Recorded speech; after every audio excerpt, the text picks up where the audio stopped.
Hello friends, इस video में हम डिस्कस करेंगे स्ट्रेंथ ऑफ मटेरियल के क्वेश्चंस, एमसीक्यू टाइप क्वेश्चंस इस वीडियो में हम डिस्कस कर लेंगे। And these questions are important for examination point of view. Friends, this is our first question. Modulus of rigidity is defined as the ratio of. Firstly, जो modulus of rigidity होता है उसे हम denote करते हैं जी से, कैपिटल जी से। Capital G से हम मॉडुलस ऑफ रिजिडिटी को डिनोट करते हैं। और ये क्या होता है? मॉडुलस ऑफ रिजिडिटी बराबर होता है equal two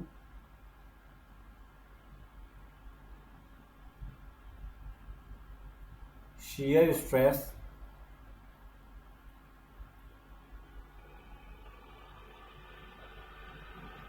upon shear strain.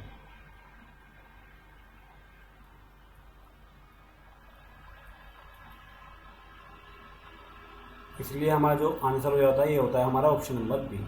ये longitudinal stress upon longitudinal strain, ये होता है हमारा मॉडुलस ऑफ इलास्टिसिटी, जिसे हम कैपिटल ए से डिनोट करते हैं। थोड़ा देखते हैं इसे हम क्या होता है। मान लो ये कोई एलिमेंट है आपका, जैसे ही आप इसमें शियर स्ट्रेस अप्लाई करेंगे, टाउ टाउ होता है हमारा शियर स्ट्रेस, ओके। और शियर स्ट्रेन को हम डिफॉर्मेशन को डेल्टा से फाई से डिनोट कर देते हैं, फाई से, ठीक है। तो क्या होगा जब इस पर शियर स्ट्रेस अप्लाई होगी तो इसकी शेप में डिफॉर्मेशन होगा इस तरीके से। शियर स्ट्रेस की वजह से इसकी बॉडी में डिफॉर्मेशन होगा। और ये टोटल डिफॉर्मेशन होगा, इसे आप 1 मान लीजिए, इसे आप 2 मान लीजिए। तो ये 1 + 2, ये टोटल डिफॉर्मेशन आपका होगा डेल्टा 5। तो ये होता है आपका shear strain, okay. So our answer is option number B is the correct answer. This is our next question. If the young modulus of elasticity of a material is twice, मतलब 2e। Young modulus of elasticity को हम denote करते हैं, young modulus of elasticity को हम इधर लिख देते हैं, कैपिटल ई से हम उसे डिनोट करते हैं। तो वो उनने बोला है क्वेश्चन में 2e है, ट्वाइस है। इट्स मॉडुलस ऑफ रिजिडिटी, मतलब मॉडुलस ऑफ रिजिडिटी का मॉडुलस ऑफ इलास्टिसिटी ट्वाइस है। Then the Poisson ratio of the material. तो इस क्वेश्चन में उसने पॉइजन रेशियो मतलब म्यू, जिसे हम म्यू बोलते हैं, म्यू से डिनोट करते हैं पॉइजन रेशियो को, उसका वैल्यू उसने पूछा हुआ है। तो हम जानते हैं G = E/2 1 + म्यू, ये हमारा रिलेशनशिप होता है। इस रिलेशनशिप के लिए क्या होता है,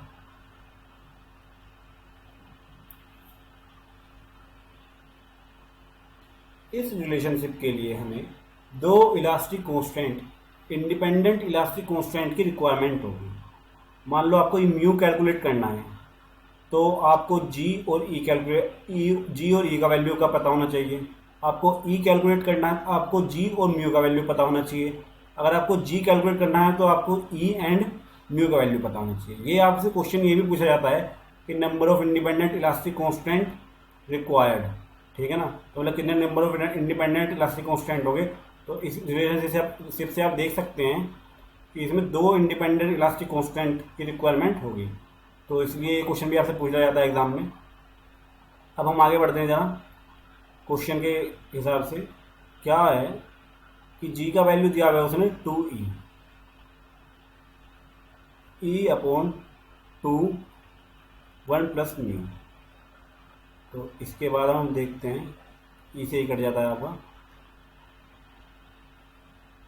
सॉरी, ये 4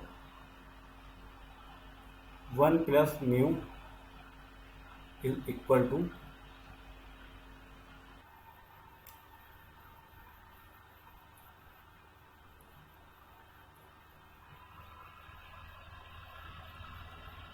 1 + म्यू इज इक्वल टू 1। तो म्यू इज इक्वल टू 0 हो जा रहा है। D is the correct answer. आप इस क्वेश्चन को भी रिमेंबर रखिएगा। Important for exam relation point of view.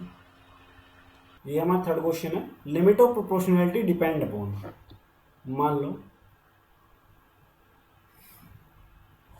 ये हमारा डायग्राम है, ये सिग्मा टाउ, सिग्मा मतलब स्ट्रेस, ये स्ट्रेन, जस्ट लाइक दिस। ये थोड़ा रफली आइडिया हम दे रहे हैं आपको, थोड़ा इस तरीके से। अब ये प्लास्टिक जोन होता है आपका, यहाँ हार्डनिंग जोन, यहाँ पे आपका मटेरियल फिल हो जाता है। तो ये आपका सिंपल आइडिया दे रहे हैं हम आपको। ये होती है आपकी F5 यील्डिंग पॉइंट। अब क्या होता है, stress is directly proportional to strain होता है आपका। उसमें मतलब limit of proportionality depend upon sigma is equals to a epsilon. इसे बोलते हैं modulus of elasticity, modulus of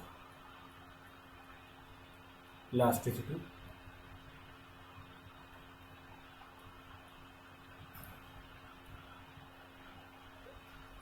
This depends upon types of material. So over C is the correct answer.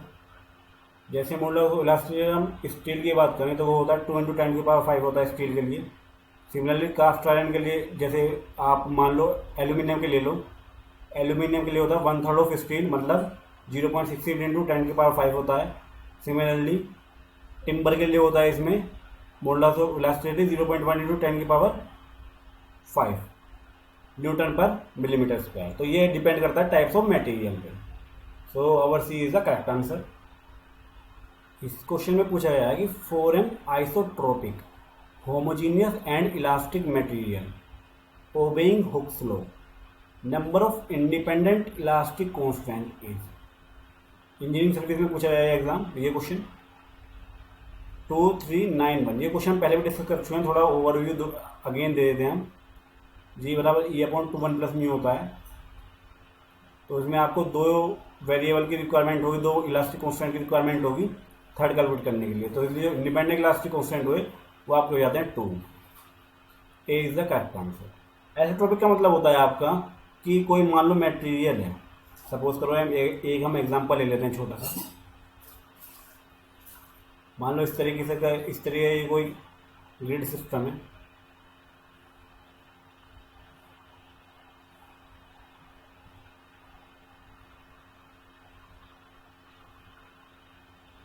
मान लो अगर 1 1 1 1 1 इस तरीके से थ्रू आउट द वॉल्यूम, अगर ये मान लो इस तरीके से सेम रहे,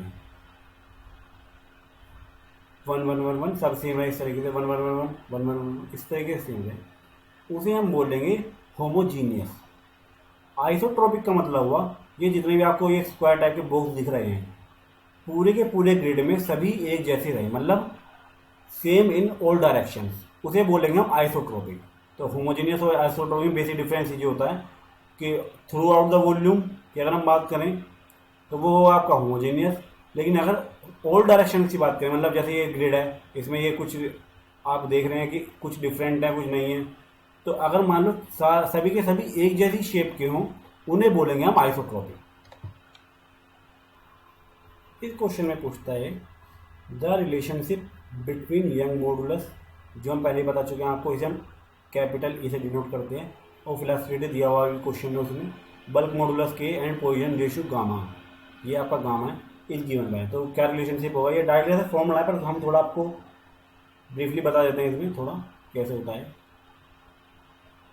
एप्सिलॉन बी ये है आपका वॉल्यूमेट्रिक स्ट्रेन, ये होता है आपका epsilon x plus epsilon Y plus epsilon Z. Okay, जब इसमें आप पॉइसन रेशियो के इफेक्ट की हेल्प से आप वैल्यूज पुट करोगे तो डायरेक्ट एक्सप्रेशन आपका ये आता है epsilon x plus epsilon Y plus epsilon z 1 - 2 mu by E. ये आपका ये 2 है, 1 - 2 म्यू बाई ई, ठीक है।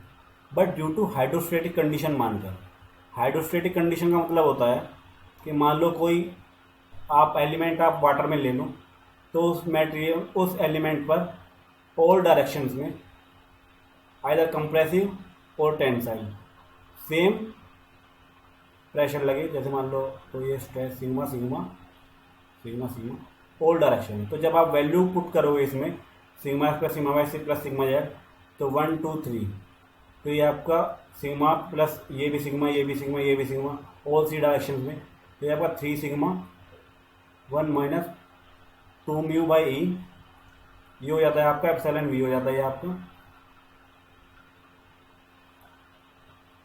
तो इसके बाद इसे हम थोड़ा रीअरेंज कर लेते हैं। Epsilon V is equals to E upon 3 1 minus के 2 म्यू, ये होता है आपका वोल्यूमेट्रिक स्ट्रेस। सिग्मा यहाँ पर आपका डिनोट करा वोल्यूमेट्रिक स्ट्रेस अपॉन वोल्यूमेट्रिक स्ट्रेन, ये आपका होता है आपका बल्क मॉडुलस, जिसे हम के से डिनोट करते हैं। जो आपको क्वेश्चन में दिया हुआ है बल्क मॉडुलस, जिसे हम के से डिनोट करते हैं। तो K is equals to E upon 3 1 minus के 2 म्यू। इस फॉर्मूले को आप डायरेक्टली रिमेंबर रखिएगा, थोड़ा हमने ओवरव्यू देने के लिए आपको, जिससे आप इजीली रिमेंबर कर सकें, इसलिए आपको थोड़ा हमने डेरिवेशंस का बताया है कैसे आता है। ये हमारा नेक्स्ट क्वेश्चन है, जिसमें पूछता है limiting values of Poisson ratio are for most of the engineering materials the value of mu. Poisson ratio का जो वैल्यू डिनोट करता हूँ उसे करते हैं म्यू से। For most of the engineering material the value of mu ranges between 0 to 0.5। So our D is the correct answer. हम देख लेते हैं थोड़ा, उन्हें आप एग्जामिनेशन पॉइंट ऑफ व्यू से रिमेंबर रखिएगा। तो म्यू ऑफ कॉर्क जो होता है उसका वैल्यू होता है आपका 0। Mu for perfectly elastic rubber, perfectly elastic rubber की अगर हम बात करें तो उसका म्यू होता है आपका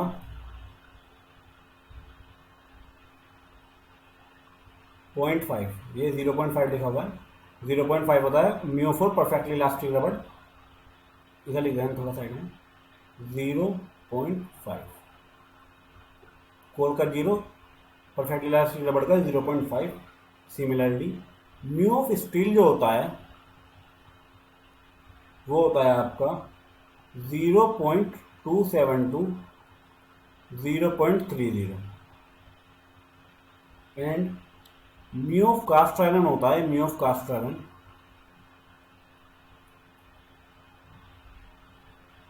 म्यू ऑफ कास्ट आयरन आपका होता है 0.2 to 0.3, and mu of aluminium होता है आपका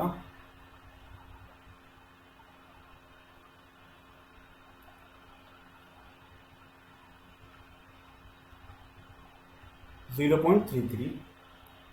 ऑल्सो इधर लिखते हैं थोड़ा,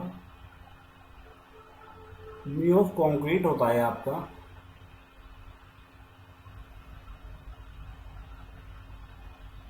0.15।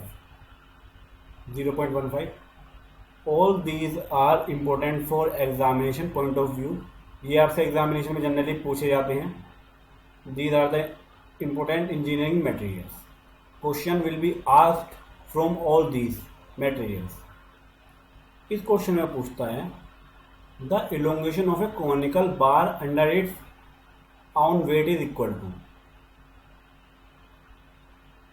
तो कॉनिकल बार की वजह से जो इलोंगेशन होता है उसे हम इलोंगेशन को डिनोट करें हम डेल्टा से, वो इक्वल होता है हमारा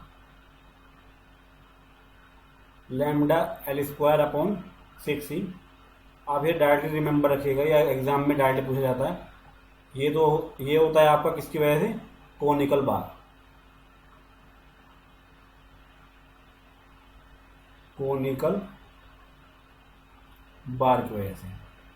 बट अगर हम एक रेक्टेंगुलर बार लें, उसका भी आपसे क्वेश्चन पूछता है कि रेक्टेंगुलर बार की वजह से क्या इलोंगेशन होगा, तो वो होता है आपका lambda L square upon 2e। ये होता है आपका रेक्टेंगुलर बार की वजह से आपका इलोंगेशन। ये आप दोनों फॉर्मूले आप रिमेंबर रखिएगा, एग्जाम में जनरली इनका क्वेश्चन होता है। उसके बाद ये दो क्वेश्चन आपके पूछे जाएंगे एग्जाम में। अब क्वेश्चन में उसने पूछा हुआ है कि जो इलोंगेशन है आपका कोनिकल बार का, वो है आपका that of a prismatic bar of same length, 1/2 that of a prismatic bar of same length, 1/3 that of a prismatic bar of same length, 1/4 that of a prismatic bar of same length.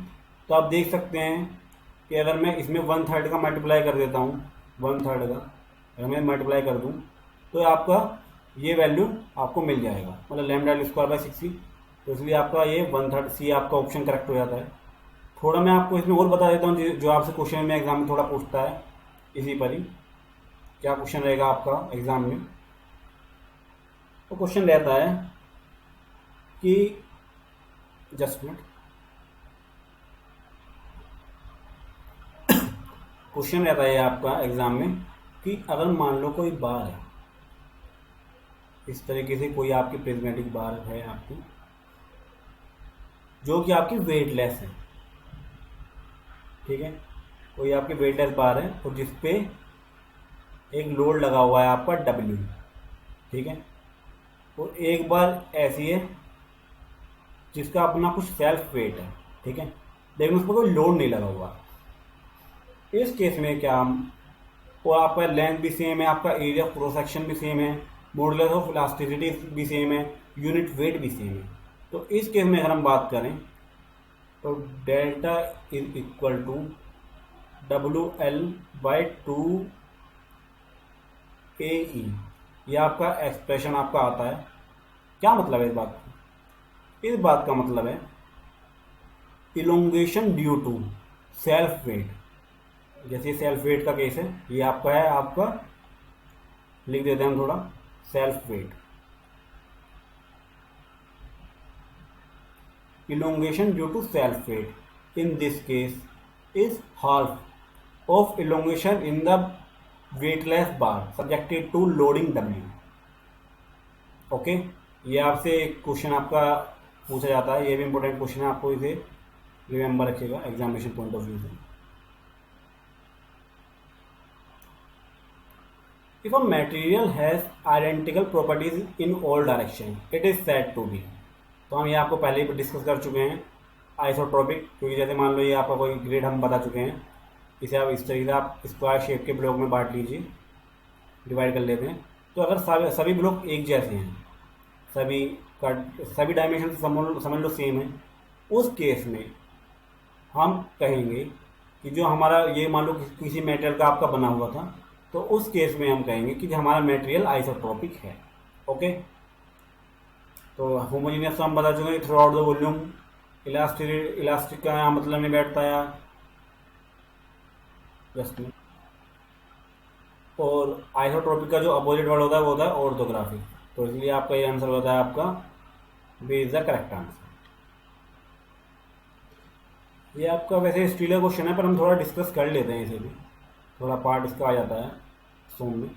According to Unwin's formula the diameter of rivet in millimetre to suit the thickness of plate is given by. तो ये जो होता है generally जो अनविंग्स formula use होता है वो diameter of rivet calculate करने के लिए होता है, जिसे हम डिनोट करते हैं अपना स्मॉल डी से। डायमीटर ऑफ रिवेट को हम डिनोट करते हैं स्मॉल डी से, जो जनरली आपका होता है 6.01 अंडर रूट T मिलीमीटर। तो जहाँ पर आपका 6.01 root T millimetre, 6 under root T आपका ऑप्शन में दिया हुआ है, तो ये आपका B is the correct answer. T जो है वो है आपकी thickness of plate in millimetre. तो जो आपका डायमीटर जो आपका आएगा वो आपका मिलीमीटर में आएगा। ये फॉर्मूला काफ़ी इंपॉर्टेंट है, 6.01 under root T millimetre diameter of bar according to Unwin's formula. इस क्वेश्चन में वो कहता है at a point in a strained body carrying two unequal unlike principal stresses P1 and P2, जिसमें P1 ग्रेटर देन P2 है आपका, the maximum shear stress is given by. तो maximum shear stress को हम जनरली डिनोट करते हैं tau max से। तो tau max is equal to sigma, यहाँ पर P दिया हुआ है क्वेश्चन में, तो P1 माइनस P2/2। तो P1 माइनस P2/2, बट जैसे उसमें क्वेश्चन में बोला हुआ है कि P1 ग्रेटर देन P2 है, P1 ग्रेटर देन आपका P2 है, और अनइक्वल एंड अनलाइक है। मतलब उनके जो अनइक्वल और अनलाइक का मतलब है जो P1 और P2 का मैग्नीट्यूड डिफरेंट है, और अनलाइक का मतलब है जो उनके जो साइन है वो भी डिफरेंट है। जैसे मान लो ये कोई आपका बॉडी है, कोई आपका एलिमेंट है, इस पे इस तरीके से आपके फोर्सेस लग रहे हैं। P1 अनलाइक कहा हुआ है तो मतलब अपोजिट, एक टेंसाइल तो एक कंप्रेसिव, तो ये आपका हो जाता है आपका P2।